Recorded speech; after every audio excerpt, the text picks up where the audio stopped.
Tund Adewale's life was a dazzling mosaic of lights, luxury, and high society. Born into wealth in the heart of Lagos, Tund had everything: power, money, and fame. His name was a staple in the tabloids, splashed across social media posts of influencers, and spoken in hushed tones by those who envied him. But while he basked in the glow of admiration, Tund harbored a restlessness he couldn't explain. At just 28 years old, Tund had turned his family's fortune into a legacy. He wasn't just the son of an oil tycoon.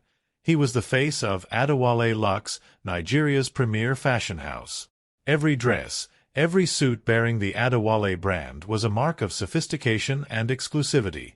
Yet, in his pursuit of glamour, something had eluded him, something deeper than the sparkling parties and red carpets that dominated his life.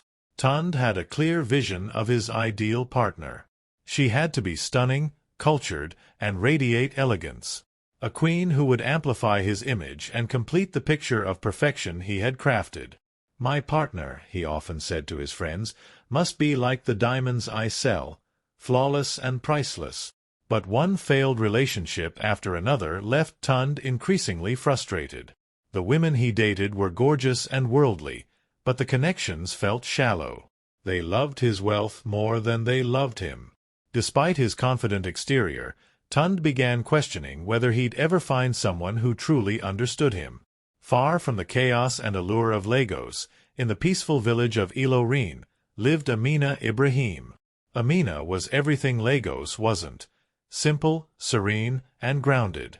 Her world was far removed from skyscrapers and high-speed life.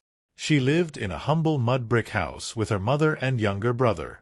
Their days were slow and filled with quiet joys, tending to the family's small vegetable garden, sharing meals with neighbors, and weaving colorful baskets to sell in the village market. Amina had earned a reputation in her community for her wisdom and generosity. The villagers often sought her advice, drawn by her kind eyes and gentle demeanor. Her evenings were spent under the ancient baobab tree, where she gathered children and elders alike to tell stories. Her tales, full of moral lessons, inspired her audience to live with courage and compassion. Though Amina was content with her life, she occasionally dreamed of seeing the world beyond Ilorin. Her cousin, Zainab, who worked as a caterer in Lagos, often told her stories of the city: the bright lights, the towering buildings, and the endless opportunities. "You should visit someday," Zainab would say. "It's a world you can't even imagine." But Amina would laugh and wave her hand dismissively. "What would I do in a city like Lagos? My place is here." That all changed one fateful day when Zainab visited Ilorin for a family wedding. She persuaded Amina to accompany her back to Lagos for a few weeks. "You'll help me with my catering work," Zainab said. "And who knows? Maybe you'll find something, or someone, that will change your life." Amina's arrival in Lagos was nothing short of overwhelming. The noise, the crowds, and the sheer size of the city were unlike anything she'd ever experienced. She clung to Zainab like a lifeline, wide-eyed at the skyscrapers and bustling markets. Zainab soon introduced her to the world of catering. Amina was tasked with assisting at a charity gala for one of Lagos's wealthiest women, a grand event attended by the who's who of society. Amina dressed simply in an Ankara print gown, her hair wrapped neatly in a scarf. She moved quietly among the guests, serving drinks and clearing plates, careful not to draw attention to herself. Meanwhile, Tund arrived fashionably late, as was his style. His entrance turned heads. He wore a perfectly tailored black suit, exuding the confidence of a man who knew his worth. He made his way through the crowd, shaking hands and exchanging pleasantries, until his eyes landed on Amina. There was something about her that caught his attention. Unlike the other women at the event, draped in jewels and designer dresses, Amina radiated an unassuming charm. She was focused on her work, her movements graceful and deliberate. Intrigued, Tund approached her. "Good evening," he said, flashing his famous smile. "I don't believe we've met." Amina looked up, startled. "Good evening, sir," she replied, her voice steady but polite. "I'm just helping my cousin with the catering." Tund chuckled. "And what's your name?" "Amina," she said simply before excusing herself to continue her work. Tund was stunned. Most women he met fell over themselves trying to impress him, but Amina seemed entirely indifferent to his presence.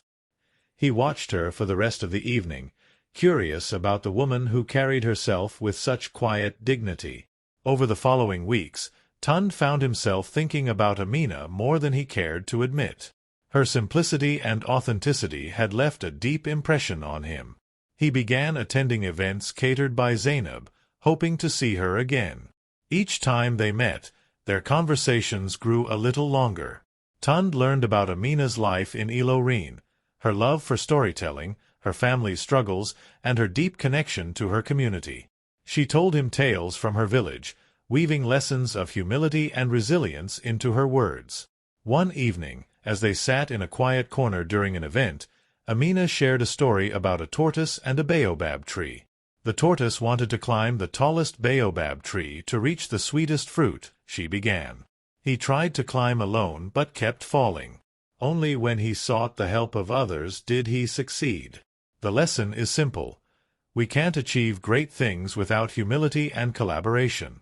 Tund listened intently, struck by the depth of her wisdom. He began to see the world through her eyes, realizing how hollow his pursuit of glamour had been. Determined to understand Amina's world better, Tund asked her to take him to Ilorin. At first, she hesitated.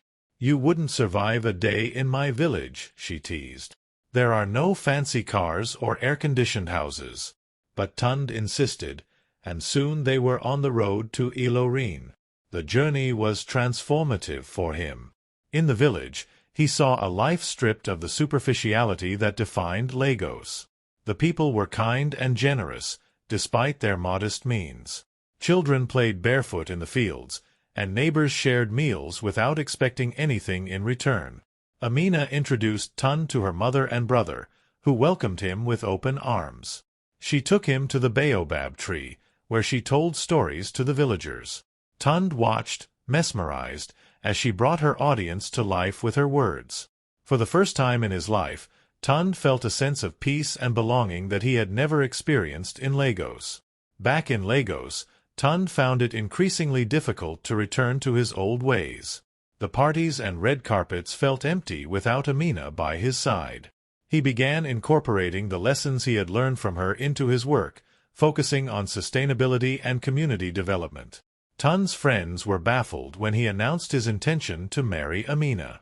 "A village girl," they scoffed. "She doesn't fit your lifestyle." But Tund didn't care. He had found someone who loved him for who he was, not for what he had.